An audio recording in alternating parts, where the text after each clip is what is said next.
తెలుసా యేసయ్యా, చెబుతా నేడు వినవయ్యా, పెడచెవి పెట్టక త్వరపడి వచ్చి రక్షణ పొందయ్యా, రక్షణ పొందయ్యా. ప్రభువైన యేసుక్రీస్తు అతి శ్రేష్టమైన నామమున మీకు వందనములు. పవిత్రమైన బైబిలు గ్రంథమందు యోహాను సువార్త 11వ అధ్యాయము 23వ వచనములో ఈ విధముగా చదువుచున్నాము. యేసు, నీ సహోదరుడు మరలా లేచునని ఆమెతో చెప్పెను. మరణించిన లాజరు యొక్క సహోదరిని ఓదార్చుటకు ప్రభువైన యేసుక్రీస్తు, నీ సహోదరుడు తిరిగి లేచును అని చెప్పెను. మానవులకు నిర్ణయింపబడినది ఒక్కసారి చనిపోవుట, అటు తరువాత న్యాయపు తీర్పు నిమిత్తము తిరిగి లేచుట అనున్నది. మృతులలో నుండి తిరిగి లేచుటను పునరుత్థానము అని పిలుతురు. పునరుత్థానం అనున్నది పవిత్రమైన బైబిలు ప్రకారము 2 విధములైనది. ఒకదానిని జీవ పునరుత్థానము, మరొక దానిని తీర్పు పునరుత్థానమందురు.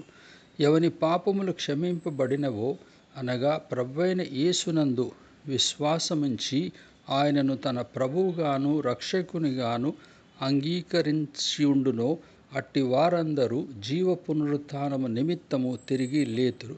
వారు పరలోకమందు నిత్యము దేవునితో సహవాసము కలిగియుందురు. అక్కడ దుఃఖము ఉండదు, రోగముండదు, కన్నీళ్లు ఉండవు. అక్కడనున్నవారు ప్రభువైన యేసుక్రీస్తు జీవమును పొందియున్నారు. ఎవని పాపమైతే క్షమింపబడలేదో, అనగా ప్రభువైన యేసుక్రీస్తు యొక్క బలియాగమునందు విశ్వాసముంచలేదో, వారు తీర్పు పునరుత్థానము కొరకు తిరిగి లేతురు.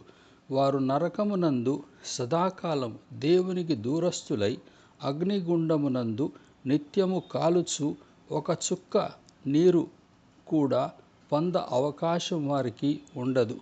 మీరు జీవముతో కూడిన జీవితమును కోరుకొందురా, లేక పరాజయముతో కూడిన జీవితమును కోరుకొందురా? నిర్ణయము మీ మీదనే ఉన్నది. దేవాది దేవుడు యేసయ్యా, మానవ జన్మతో వచ్చాడయ్యా. దేవాది దేవుడు